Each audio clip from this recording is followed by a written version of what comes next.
طيب اشوف. لا عرفت ماشي. خلاص يلا مبروك مبروك يلا مبروك. سلم عليه ولا لا يا مبوظ اللعب. خليني العب مش ممكن.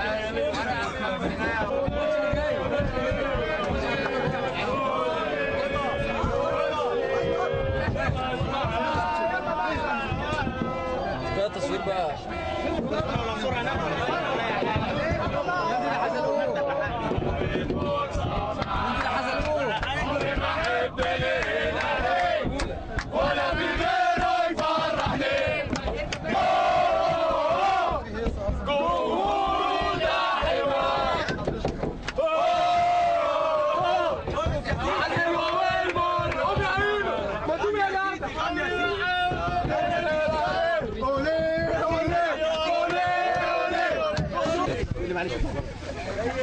ربنا يسامحك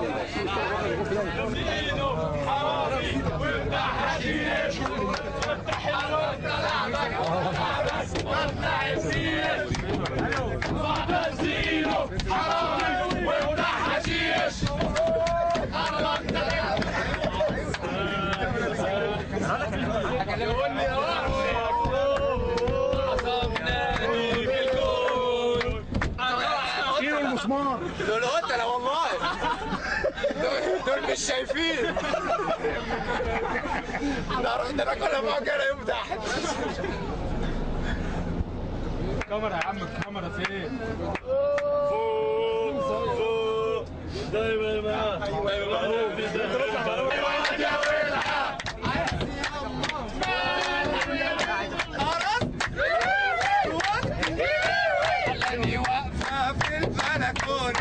مد ايده قطع الشيبون. خلاني يلا يا ابني يلا يا ون. يلا يا ون بقى. يلا يا ون. نرجع بقى. ضارب انت ايه والله. جبني حاجه بقى. يلا دوري وليد الاهلي يا عميد. فوانا يلا فوانا. وتراح حشيش. قرب سلامتك العبك يلا الجيش. وتسعينه حرامي وافتح حشيش. ما تقول يا ورده حاجه. ورده بقى. ما تقول حاجه. ورده انت فين في الطياره يا ورده؟ صعب نادي في الكون سلاح المسؤوليه عيد. عمري ما هكون بعيد. مفيش حاجه مخبره. ويوم ما بطل اشجع هكون ميت اكيد.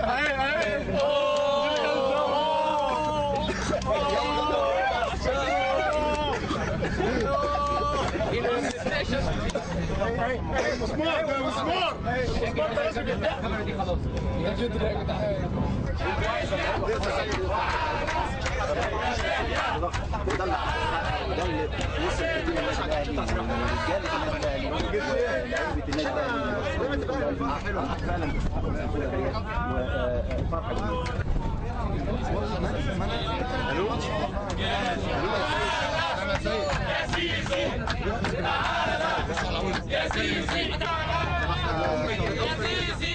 زي ما احنا شايفين رجاله ساده مشاهدين دلوقتي احتفالات لاعبي النادي الاهلي بالفوز ببطوله الدوري للسنه السابعه التوالي. طبعا النهارده في يعني الذكرى كده حلوه ان النهارده 7/7 والسنه دي السنه السابعه نفوز بيها بالدوري، فدي طبعا مفاجاه كويسه يعني وحاجه مناسبه كويسه. وشايفين طبعا الاحتفالات ورا طبعا معتز ينو. اتفضل معانا. مارادونا مارادونا مارادونا مارادونا مارادونا. دكروري يا جماعه دمه خفيف جدا. دكروري عامل فيها انت علي ادريس. هين طبعا كابتن محمد بركات تقول كلمه النهارده الفوز بالدوري للسنه السابعه التوالي.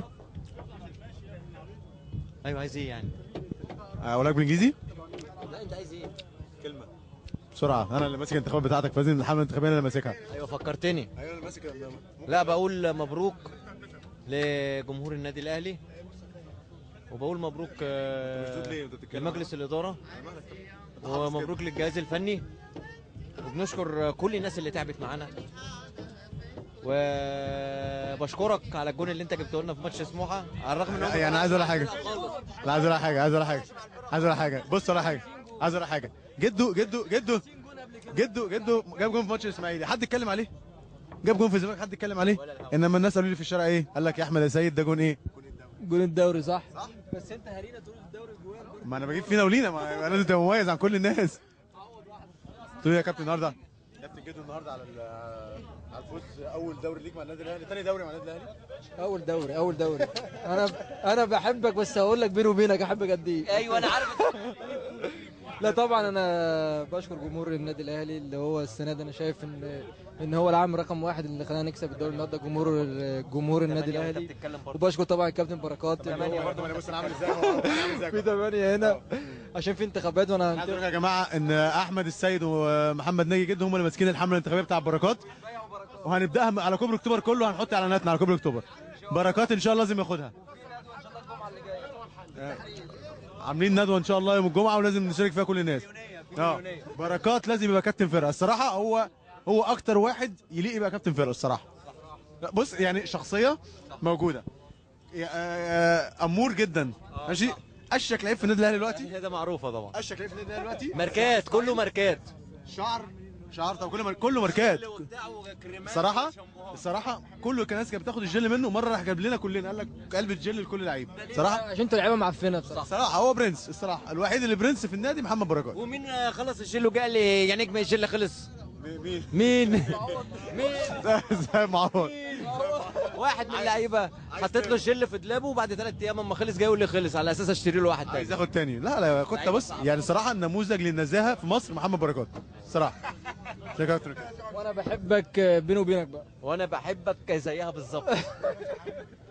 اكيد واحد من الاكتشافات والصفقات الجميله اللي جت النادي الاهلي واللي اثرت في النادي الاهلي.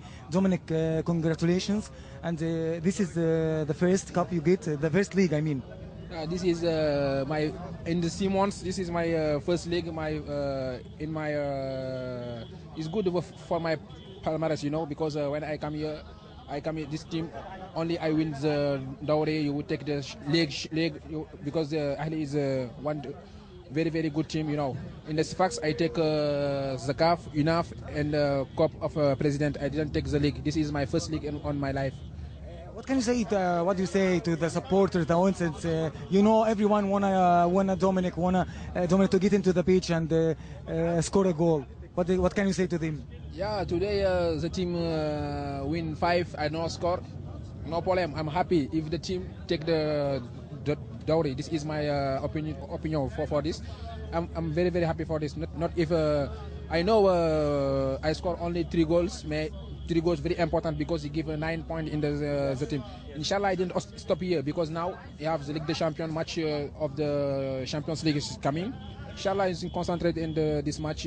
I give my best in this league inshallah. سألته طبعا عن بدايته ومن الصفقات الجديده وهل دي اول بطوله ليه. قال فعلا اول دوري ليا. هو كسب مع نادي صفاقسي قبل كده بطوله كاس الرئيس التونسي وكمان كاس الكونفدراليه. اتكلم ان هو مش مهم ان هو يحرز اي اهداف. النهارده النادي الاهلي جاب 5 اهداف، هو ما احرزش اي هدف منهم، لكن هو احرز 3 اهداف مهمه جدا قبل كده. كانوا 3 اهداف ب9 بونت ساهموا ان النادي الاهلي ياخد الدوري. فهو اهم حاجه عنده ان ياخد الدوري، ده كل شيء بالنسبه له، وان فريقه فريق كبير زي النادي الاهلي انه يبقى في المقدمه ده اهم حاجه ليه. لسه زي ما وعدناكم بلقاءات حصريه مع لعيبه النادي الاهلي.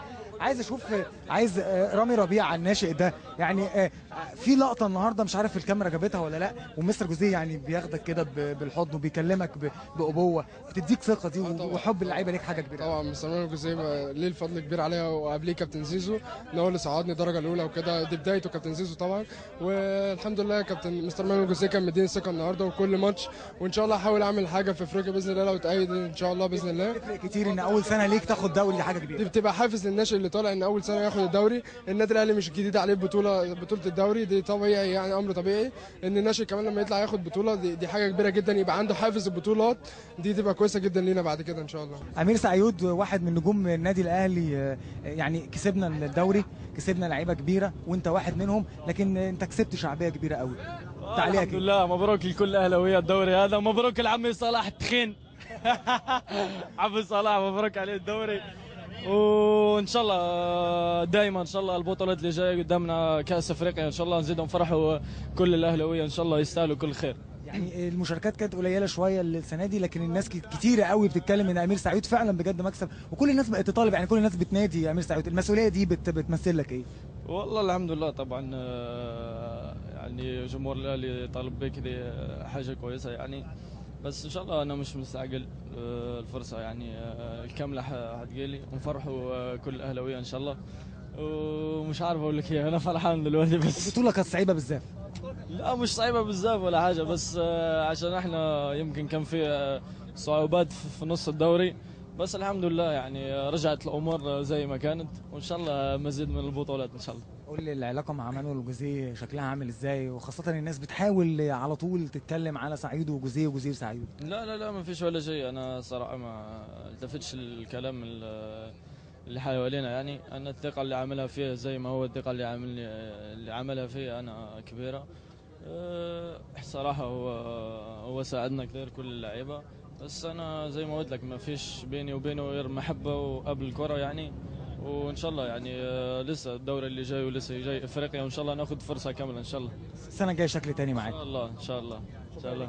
معايا يعني في نجوم كبيره قوي، عبد الحميد شبانه كمان، يعني عبد الحميد اول سنه مع النادي الاهلي بدوري، حتى لو انت ما شاركتش كتير لكن في اوقات احرزت هدف، والناس كلها بتتكلم، شايف عمال بيتكلم ان انت من المنوفيه، احنا زي بعض ما نايف صح؟ طبعا اكيد ليك رساله، اكيد ليك رساله لكل جمهور النادي الاهلي، وخاصه ان انت ليك طموح كبير مع النادي. وتضرب الكوره بهذه الطريقه، ومع من؟ مع ابو السعود بن المنصوره، كما انت كبير ابن المنوفيه يا ليونيل شبانه. تقول لي الجماهير المنوفيه واحنا منايفه زي بعض، فلازم اكيد جمهور المنوفيه ليه كلمه مخصوصه. جمهور المنوفيه كلهم اهلاويه، بقول لهم مبروك يعني، ودي يعني اول سنه ليا في النادي السنه دي وكده، وبعد يعني فتره يعني معاناه طويله في اول السنه وكده، وكنا بعيد عن المنافسه، بس الحمد لله يعني لعيبه الاهلي كلهم رجاله، ونادي بطولات فعلا، فالحمد لله قدرنا نرجع وناخد بطوله، فالحمد لله يعني بقت البطوله دي الجماهير اللي وقفت معانا من اول الموسم وواثقه ان احنا ناخد البطوله يعني. المنوفيه مع ابن المنصوره علاقتهم كبيره قوي وعلاقتهم جميله، انا عارف ان الصداقه متواصله قوي يعني. لا احنا قريبين من بعض، انا قريب نسل بعض، وحتى ساكنين فوق بعض وكده، واخويا الصغير يعني. انا ايه رايك في شبان؟ ده شخصية محترمة جدا، وربنا يكرمه ان شاء الله في مستقبله اللي جاي ان شاء الله يبقى احسن ان شاء الله. حاسس ان شبان عنده كمان كتير يقدر يدير النادي الاهلي؟ الله ان شاء الله، وربنا يكرمه، هو لاعب كويس والناس كلها شدت بيه، وان شاء الله فرصة تجيله ويقدر يثبت نفسه ان شاء الله. الصعود الناس كلها طبعا نفسها في ابو الصعود، تقول لهم ايه؟ ان شاء الله ربنا يكرم ان شاء الله، مبروك ان شاء الله على الدوري النهارده، وان شاء الله الفرقة ان شاء الله الموسم الجاي كمان، وان شاء الله يعني الفترة الجاية كمان في افريقيا ان شاء الله نكمل ونقدر نوصل للنهائيات ان شاء الله يعني. الجزار يعني اقول ايه، ذكرياتنا مع الجزار ذكريات جميله، ماتش الاتحاد الليبي، الجزار اختفى شويه، زعلان شويه، لكن الحمد لله في اخر الدوري مستر جوزيه بيدي لك فرصه، وان شاء الله هيبقى موسم سعيد ابتداء من الماتش ده، لكن بطوله كبيره تقدر نديها للنادي الاهلي، وانت تديها لمين؟ اكيد طبعا، يمكن اول حاجه طبعا بحمد ربنا اشكر فضله.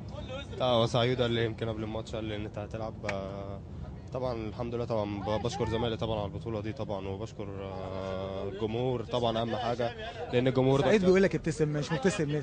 ليه والله عادي، لا عادي، فزي ما بقول لك يمكن والله يمكن الجمهور له دور مهم جدا في البطوله دي بالذات. الفرقه واجهت صعوبات كبيره قوي، يمكن مشاكل تغيير الجهاز الفني، في مشاكل كتير. ففي مشاكل. عايزين ايه منك؟ خلاص بقى مش هينفع بقى. لا لازم تقول عايزين ايه يا شباب؟ ايه؟ حفله كده ان شاء الله في الرحله يوم الاحد ان شاء الله طالعين، فان شاء الله نحتفل سوا بالدوري ان شاء الله يوم الاحد. طالعين فين يا ابو سعود؟ بامانه. لا مش طالعين. طالعين فين؟ طالعين شرم. اقول لك انا طالعين فين؟ رايحين المنوفيه. طالعين بشتيل. تجيبوا ايه؟ متهم على فكره، اتهامات خطيره ما ينفعش يعني تحدد مكان. ليه يا نجم متهم ليه؟ عمالين يجيبوا في سيره حشيش وفي سيره حاجات، نقول ايه؟ انا حشيش ده هما حشيش حرمت علي يا بي يا بتاع الجيش معتزين.